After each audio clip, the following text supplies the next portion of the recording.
It's the largest magic museum in the entire United States, and it's right here in Michigan. This registered historic site is located on Michigan Avenue in downtown Marshall, about a 2-hour drive from Detroit. Built in 1868, the museum was once a saloon, billiard parlor, clothing store, and bakery until April Fool's Day of 1978, where it began the transformation of housing all things magic.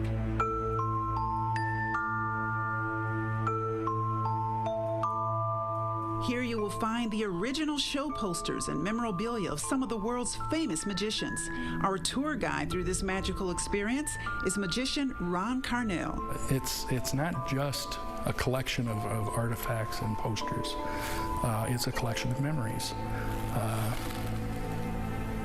There's a story behind almost every single one of these, and every time we tell the story, that magician, that performer comes to life again. Everyone is represented here. Thurston, Mandrake, Michigan magicians, Blackstone Sr. and Jr., and Milky the Clown. These suits are the property of Penn and Teller. This wand belonged to French magician Jean-Eugène Robert Houdin, also known as the father of modern magic. He was so incredibly well thought of that in the late 1890s, a young teenager named Eric Weiss was looking for a stage name. He had read Robert Houdin's autobiography and says, I'm going to be like Houdin.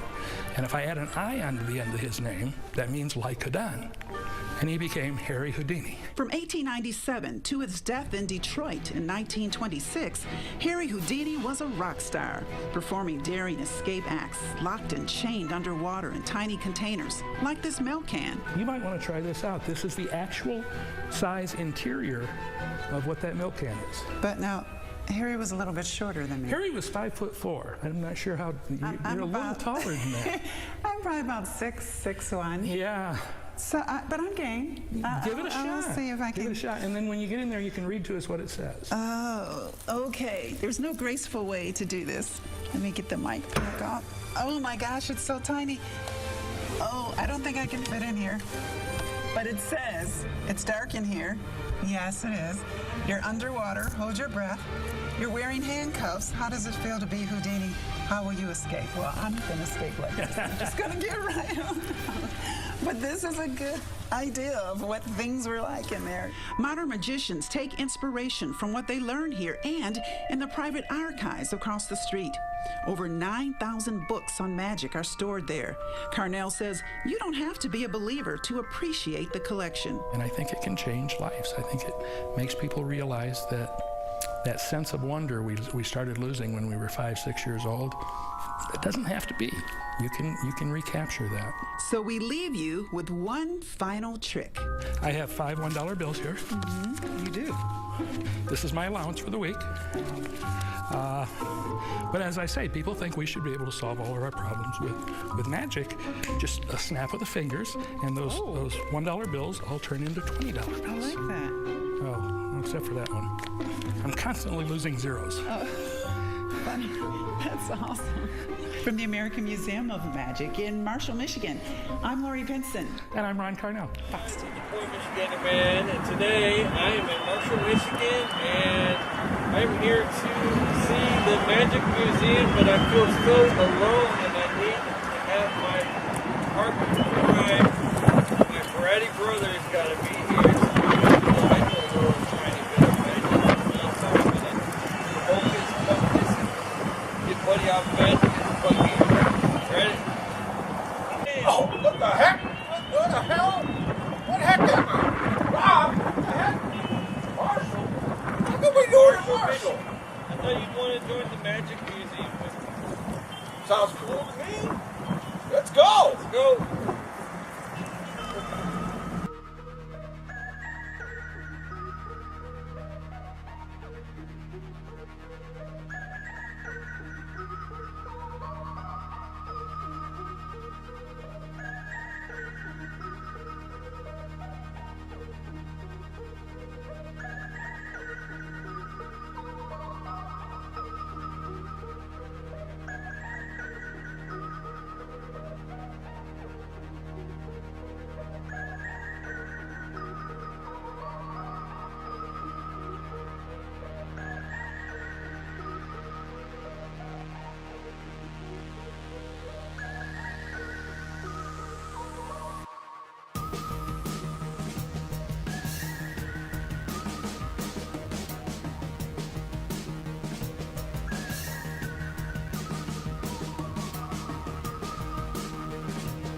Hearst Corporation as a writer.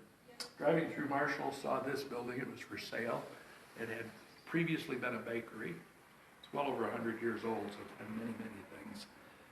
They bought it. Took 2 years to completely renovate it, move everything over here, get their own condo in Marshall, and they opened it on April 1st, 1970. Wow, been here that long. Yes. Yeah, we're going into our 42nd year. Houdini. And that's about as French as my accent's ever going to get. He was a Frenchman, Paris. Famous ones. He does some incredible ones. When he was early 20s, he ordered a couple of books on clockmaking, and the bookstore made a mistake. He went down, picked them up. They were in brown paper wrapping. Took them home, opened them back up, and discovered they were books on magic instead of clockmaking. Houdini started reading them, became interested, and became a magician. Today we consider Jean-Eugène Houdini the father of modern magic. Now, he was a good magician. He was even a great magician. His skill as a clockmaker translated very well over to magic. But that's not why he's the father of modern magic. He's the father because he changed the way magic was performed. In the early 1800s, prior to that, magic was a street performance. People would dress as wizards or clowns and perform at fairs or on the street. And more importantly, the early magicians wanted people to believe that they had supernatural powers. Houdini came along and he said, no, I'm a gentleman. I'm going to dress like a gentleman. I'm going to perform in parlors and eventually on the stage. He had his own theater in Paris. And more importantly, his most famous quote is a definition of what a magician is. A magician is an actor playing the role of a magician. In other words, we're pretending. It's not real. He changed magic from a con game, from a street performance, into theater. He was so incredibly well thought of that in 1893, a young magician named Eric Weiss had just read his autobiography and was looking for a stage name. And he says, I want to be like Houdini. Somebody says, well, if you add an I onto the end, that will mean like Houdini. Houdini. And he became Harry Houdini. Harry Houdini. That's right. If you turn around, this is our Harry Houdini. Oh, there it is. There it is. Milk jug. That is his milk can escape, one of only 3 ever made, and a picture of him with it down below it. Wow. They would bring that out on stage, they would fill it with water, he would get in it, they would put the lid on, put all those padlocks on it, and they would bring a screen and put it out in front of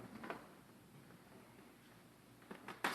Several minutes would go by, and then all of a sudden the screen would be cast aside and Houdini would be standing there dripping wet with the locks all still intact.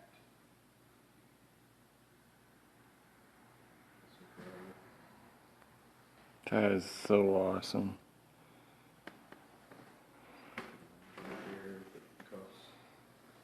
Yeah, we have quite a bit of his paraphernalia. The packing case there was one that they used to seal him and throw him in the river. Yeah, I remember seeing the movie they talked about that. Yeah, because there was one time he almost didn't make it out. Well, yeah, that's movie. Oh, really? That wasn't That true? never really happened. Although they didn't make it up, Houdini made it up. It was in his diary. But the meteorologists will tell you the Detroit River never froze over.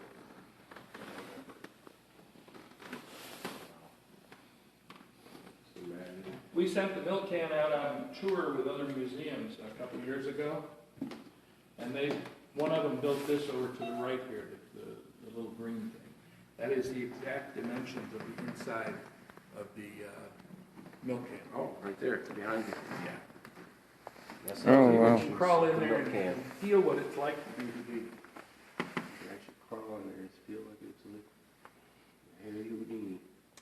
Harry Houdini was only 5'4", 5'5", so he's a very small man.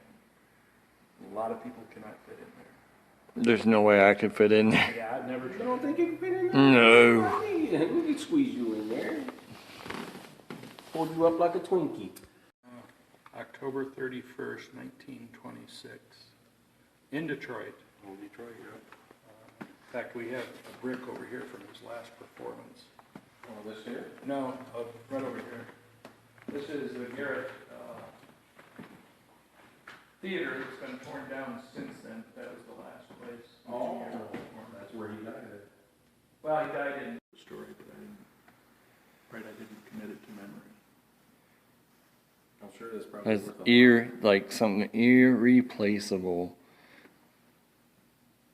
I mean, how much would Wow. that go for today? No idea. Probably That's millions. wouldn't it? Millions.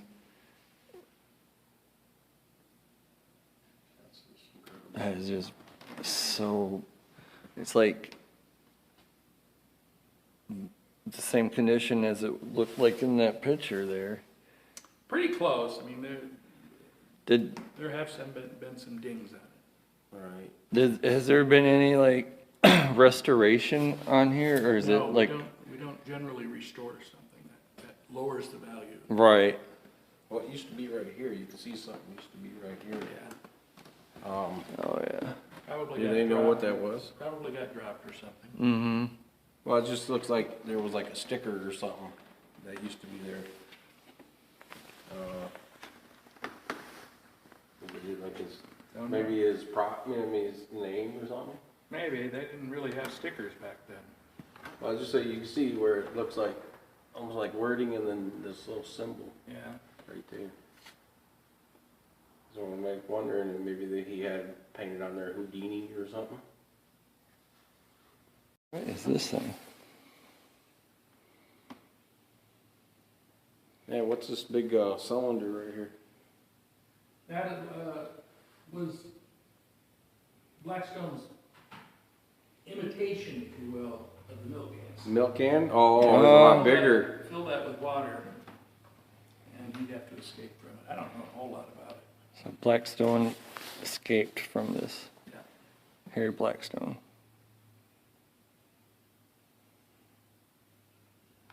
That's so cool. Yeah, I always wanted to learn magic.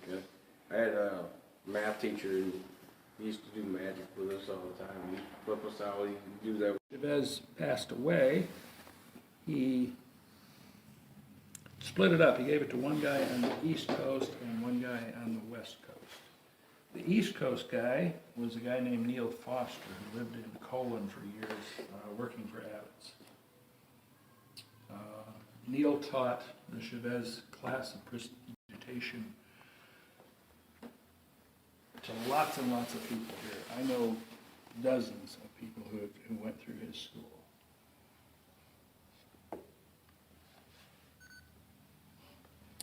The props here was given to us last year by a old guy, I'm trying to think of his name, Howard, his name's right there, Howard Nyland Herbakaskoski. When he enrolled in 1948, these were the props that Chavez gave him. And he hung on to them all these years, and last year he donated them to the museum. That's so awesome. The type of magic that they taught was the manipulation, pulling cards out of the air, making them disappear. The same with balls, multiplying balls, coins, things like that. It was a very, very stylized type of magic. If you see somebody perform that went through the class, you'll recognize them instantly because everybody does exactly the same moves. Right. Invented in 1921 by a guy named P.T. Selbit over in England. The interesting thing to me about this is this was actually the first instance where women became assistants on the stage. Prior to this, men were the assistants. Really? I always wondered how they do that one. That one has always puzzled me. how they do that. I'm Well, like, there that's are- just, This is called a thin sawing. This is much thinner than the one that Selbit invented back in. want to crawl in there, Rob, and see if I can saw you in half? There are actually a number of different ways to do the trick and a number of different methods for creating the illusion. I mean, I've always seen that one. I was like, how the heck do they do that? I'm like, especially when she put her feet in there and they spread her butt and their feet are moving that way. I'm like, wait a minute. It's just incredible. Of course, that's this mystery man. Oh, absolutely. This is our blood and guts corner. You can see that. We have that is the largest magic guillotine in existence. It was actually designed and built by a local craftsman, Philip Haggerty, good friend of mine. Bob asked me to do it. And it was an operational guillotine for a long time. I have a video of Bob showing it to somebody of actually putting a visitor's head in there. Two reasons. One, the shock absorbers in there were starting to age and he didn't trust them anymore. Right. And two, Bob decided that, you know, we're here to educate and entertain, not to scare the crap out of people. And that was a very, very scary thing. And that blade comes down, it weighs about 40 pounds. Now, has there ever been any accidents with these where actually somebody almost did get cut in half? Not with this particular type of prop. There is a video out there called Tragic Magic, narrated by a good friend of mine, Joshua J., young guy, kid, that talks about all of the accidents in magic. And there have been many.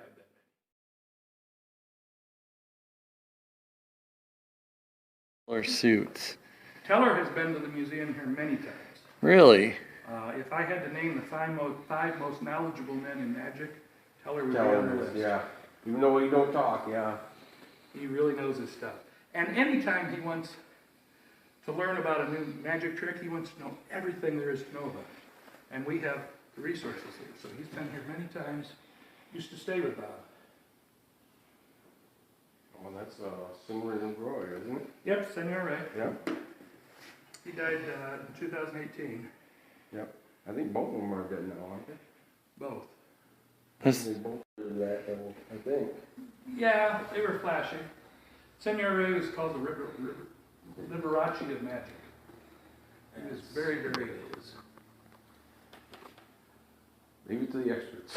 I don't know nothing. Well, here's one you might know. Doug Henning.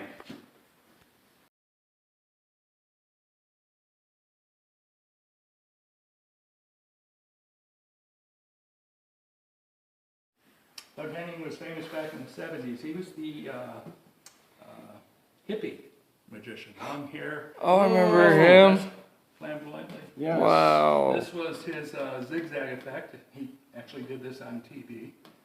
And this is a good example of not restoring it. We put this under glass because the paint is just falling right off. Yeah, because they don't want to restore it, do they? We really don't. No. Just leave it the way it But is. it was a TV prop, and it was never meant to last this long. Zigzag girl. Yeah, that's one of the more famous illusions. You put Yeah. the girl in there, and that center part goes all the way to the left. Yeah, I've seen all kinds of versions of that. Yeah. It's, You can see it's broken into three spots: her legs, her middle, and her head. She'd go in there, they'd close up all three spots, he'd say his magic words. He'd open up the head, and you could see her head there. He'd open up the feet, and you could see her feet there. But when he opened up the middle, there was nothing there. nothing there. The girl with no middle. I think I've seen how Harry- it's done before. But So I'm not this gonna this say was a anything. Harry Blackstone Sr. prop? Yes.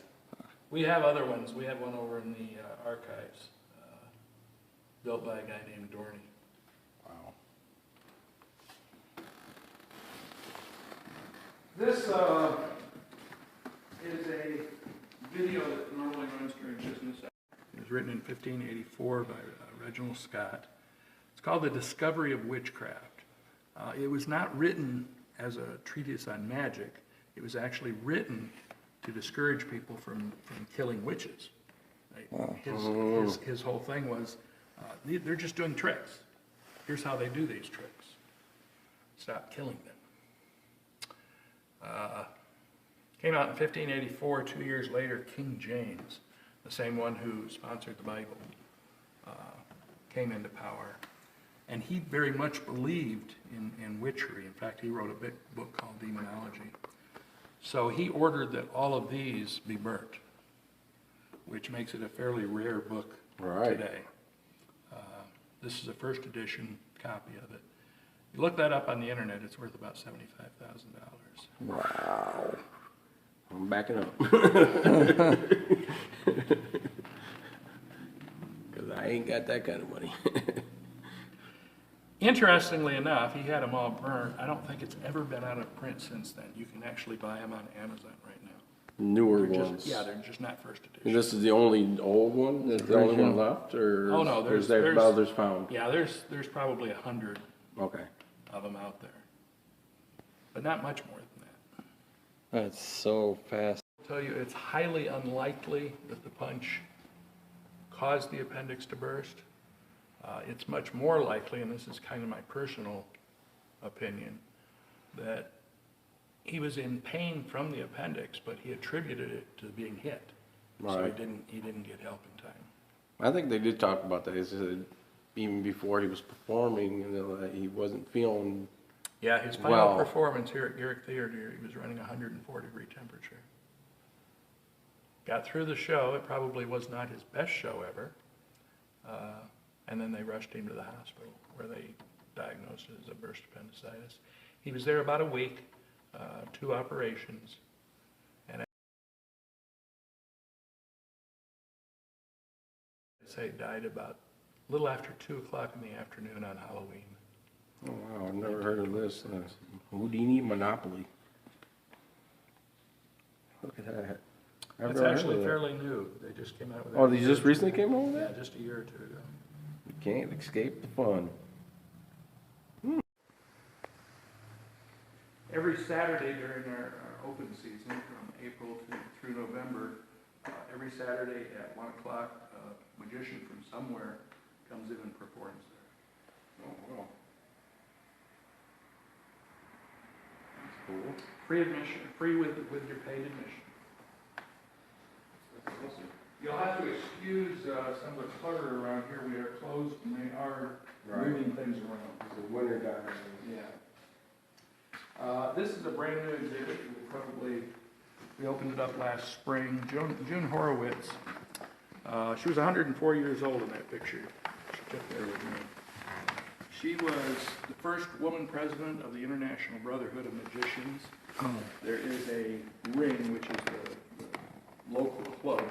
That's what the IBM calls rings. Named after her up in Grand Rapids.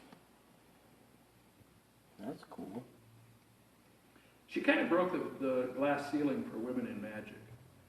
When she was a young woman, she would go to the magic conventions, and when she'd get to the door, the guy would say, "Oh, the women's stuff is down the hall." So she had that button over there to the far left, right? Said, "I'm not a lady, I'm a magician." So they started letting her in.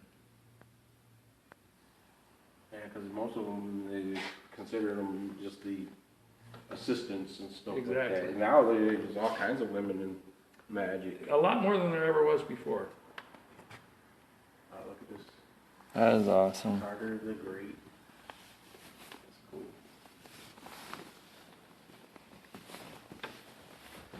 Oh, I love that. That's really awesome. These plaques on the wall here behind the desk, this is every year for the last 50, I think this is the 51st year. We have Michigan Magic Day. It's a regional conference. And this is the Hall of Fame. These are people who have been, for one reason or another, instrumental in magic in Michigan. Some of those are incredibly famous. Kevin James, Jeff Hobson. These are people who are playing Vegas and LA even as we speak. Wow. Some of them are not so famous. My name's on there. Well, we'll consider you famous. Thanks. Magic on the radio. But he was what today we would call a mentalist. He would read people's minds, tell them about their future and their past. And he had a studio audience, so it worked out fairly well on the radio. And like I said, he did it for a very long time, almost 20 years. Had a years. If you ask Bob Lund, who started the museum here, who the best magician in the world was, he would have told you it was Joseph Dunninger, simply because a lot of people believed that he could do what he was pretending to do. What are these masks down here? Death masks, or? They're part of an act from John Mulholland, who was a very famous magician back in those days. There's the classic white gloves. Wow.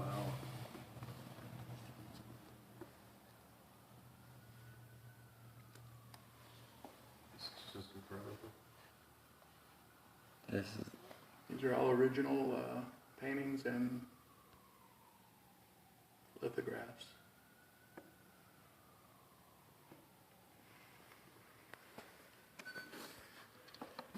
Over here we have a commercial cabinet. As I said, Bob collected anything and everything.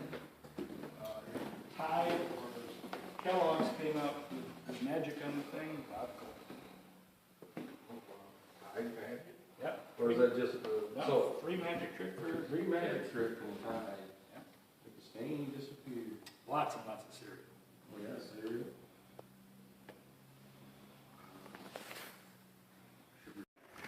Chung-Ling Soo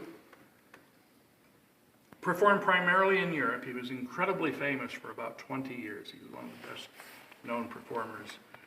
Never spoke a word of English on stage. In fact, when journalists would come to interview him, because he was famous, and there was a lot of those, he would bring an interpreter along. In 1918, April 1918, he was on stage performing a trick that he didn't do all the time, but he did it occasionally. It was called the bully catch. Mm-hmm. He would invite a couple of guys up out of the audience, 3 of them, give them flintlock rifles. They would mark the bullet, put it in there, fire it at him across the stage, and he would catch it on a little plate. Something went wrong. He caught it in his chest instead. Ooh. Got shot right in the chest. And he spoke the only words that Chung-Ling Soo ever said on stage. My God, something's wrong, close the curtains. In perfect English. Right. Wow. Find out he wasn't really Asian. Yeah, he was not Asian. He wasn't Asian at all. His name was Billy Robinson from Atlanta. Oh, wow. Yes, I've heard of that one. He would. He worked with some of the most famous magicians in America, and he performed a little bit, but he was never very good at it. He didn't have the stage persona. He didn't have the personality for it. And that's when he came up with this As, this is Harry Blackstone's seat. He's near and dear to my heart because I live in Colon. In 1926, Blackstone moved to Colon, Michigan. Back in those days, he was a touring magician. They would tour during about 9 months out of the year. During the summer, they would lay over in the performing venues that they had were not air conditioned, so they very rarely performed during the summer. Instead, they'd come to Colon, they would rebuild their props, rehearse new routines, things like that. Wow, that's beautiful. This is called a palatine. Of course, it goes back to Roman, Grecian times. It's how royalty were carted around. 4 burly guys would get on each corner, and royalty would get inside, and they'd cart them all over the city. Well, they turned it into a magic trick. 4 guys would bring it out on stage. Because it was raised, you could see that there was nothing under it. Blackstone would open up the curtains. You can see there's a little cutout in the back. He'd open that up, walk around behind it, stick his hand and his head in there to show you that it's completely empty. And he put the inset back on, come out here, close the curtains, say his magic word, make a magic gesture, and when he opened it up, 4 beautiful women would pop out of there. Wow. Usually without a whole lot of clothes on. I wish I could do that. Right? I've opened and closed those curtains 100 times. It never happens. I'm sure your wife will keep you away from that, huh? I'm single.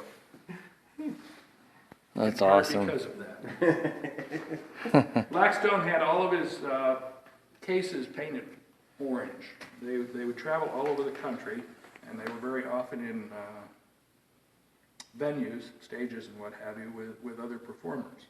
He says if it's orange, it belongs to us, put it on our tray. Wow. Made it very easy to Know what. Pete Baton was Harry Blackstone's brother, a couple of years younger.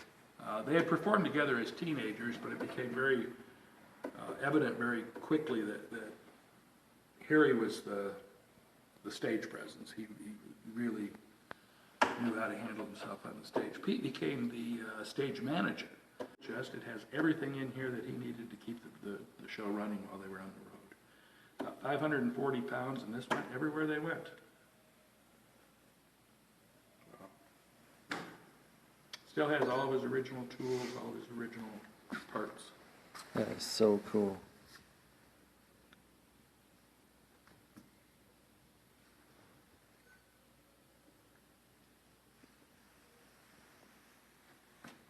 So 100 needles, and he would swaddle some thread, and then he would regurgitate them on the thread. The fascinating thing to me is that those needles there are Harry Houdini's needles. Oh, they're right there in the box. They probably have Harry Houdini's DNA. Wow. How cool is that? Need to clone them. Yeah, exactly. Right there, that's his needles. The needles are right there in that box that he did this trick with right here. And are those the keys to the milk can right there? No, those are the keys to the handcuffs. Handcuffs, okay. Oh, wait a minute. You're talking about Right there on top of the book. Yes, those are the keys to The milk can? the Okay. That's cool. The keys to the milk can. We used to have handcuffs and stuff in there. It looks like they've moved them out. Ah, this is a fascinating stuff.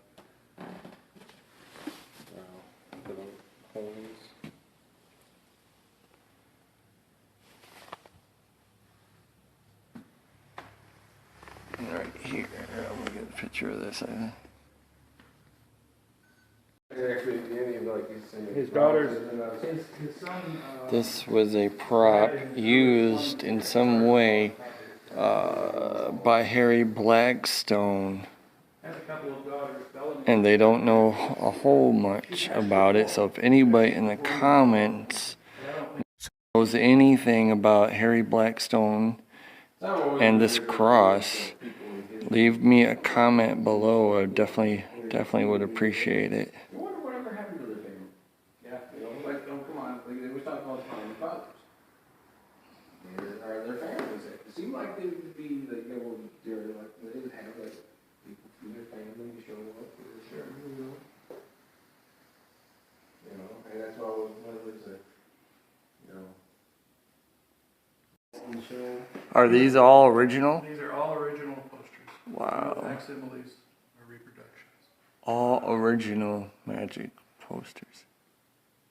This is incredible. And this is really just a small part of Bob's collection. Over at the archives, he has thousands more posters. We try to rotate them in. We don't have enough walls for them.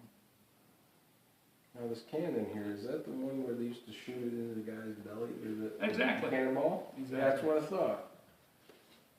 They used to shoot it into the guy's belly. It was a big fat, you know, kind of a fat guy. And he was like, they always show him, and he's like, is that the exact one, or is it, As far as I another know, version? I don't know a great deal about that one.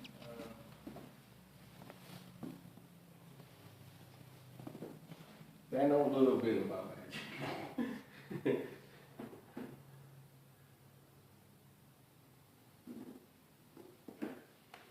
Now, when did the top hat come into the? Well, actually, Robert Houdin was the one who. Well, he's the one that created, Yeah, started he's that. the one who started dressing like what we think of as a magician today. Right. And of course, back in the 1800s, everybody wore top hats. And when did the rabbit come out of the hat? Was he Houdin or? I don't know. Harry Blackstone Sr. was very, very famous for rabbits. He gave away tens of thousands of rabbits. So they don't know who started that. Don't know who started taking it out of that hat. It'd be interesting to find out who. You know. I'm sure there's probably so many magicians out there that. And what's the American flag? What's with the American flag? What was that for? You don't know? During the 19 years? And that one where they put the bird, there's a bird shows up in there? Or? Probably. I'm not sure. This is like I said.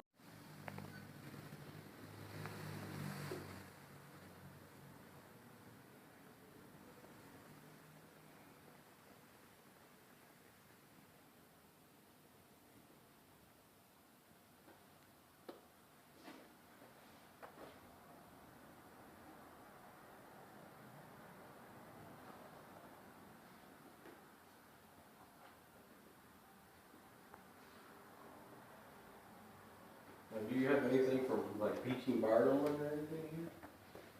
Well, no, P.T. Barnum wasn't really a magician. Well, yeah, that's because it's showing the thing. Yeah, he does, had some kind of magic in his shows, I think. But Yeah, I'm sure. I just wondered maybe if they had anything. No, not that I'm aware How about Harry Anderson? of. We have some of Harry's books over to the archives. Harry's been here before. We might have a poster or two of it. I'm not aware of. Neil Patrick Harris ever been here? Who? Neil Patrick Harris? He's not been here. No. I know he's like, isn't he like the leader of the magic? He was. That was a couple of years ago. They elect a new president of the Magic Castle every year.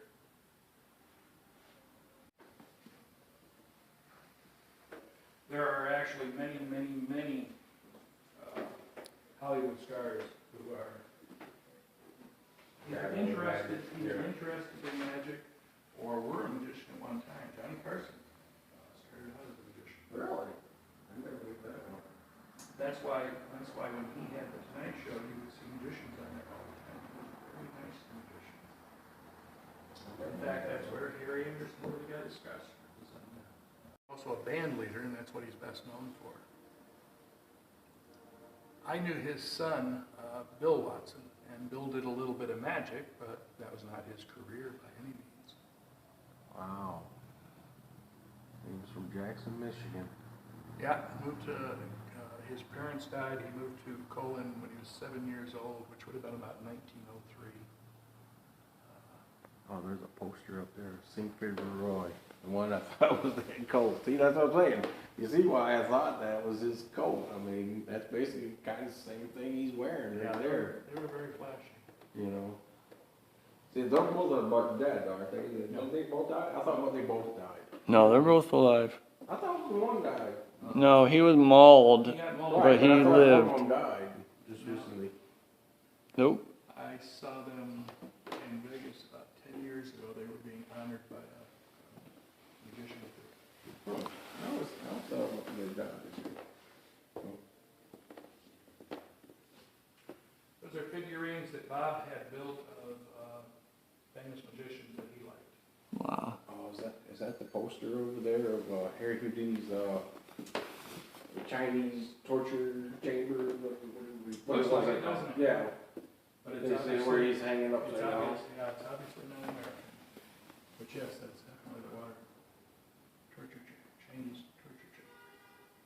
Yeah. They recently, which is a related. We got the one and only David Copperfield signed picture here.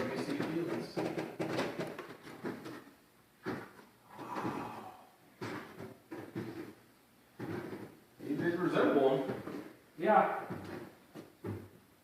That's why I did that. Guys, we gotta thank our host, our magnificent host, Ron Carnell, for showing us this place.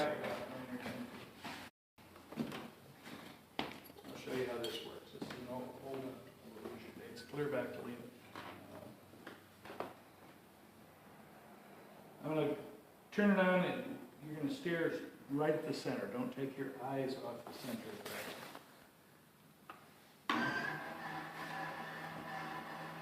Takes about 30 seconds for your eyes to become acclimated to it. Stare right at the center. That's wicked. Don't take your eyes off the center. You're not going to see it through your camera. You have to stare right at the center of it. And start counting backwards. 10, 10, 9, 8, 7, 8, 7, 6, 6, 5, 4, 3, 4, 3, 2, 1. 3, 2, 1. Look at my head. Oh! What? He's flexing. Yeah, I don't know if you can tell it in the camera. He says you can't do it in the camera. Does not work. But on you the got camera. flex. That's crazy. His face was like flexing. That was weird. Oh! That was That's so cool. It's an optical illusion. Your eyes Ooh, become even though I'm looking Wow. at it now, you can see it's still kind of going.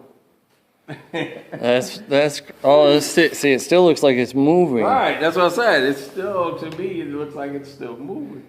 Yeah, but your face was just kind of going, like, whoa. It's kind of like that one trick. I hope you guys enjoyed this video. If you guys are ever in Marshall, Michigan, you definitely got to come to the American Museum of Magic. Our host, Ron Carnell, was awesome. And you can definitely got to check the Houdini. Amazing, amazing, amazing. Love this. Talk to you guys soon. Hit that like, hit that share, hit that subscribe button. Follow me on Twitter at ManMichigander. Follow me on Facebook at Fans of Michiganderman. And if you like what you guys see, hit me up on my Patreon. I have a merch store, PayPal, all those will be in the description below, the links below, guys. So I love you guys. Peace.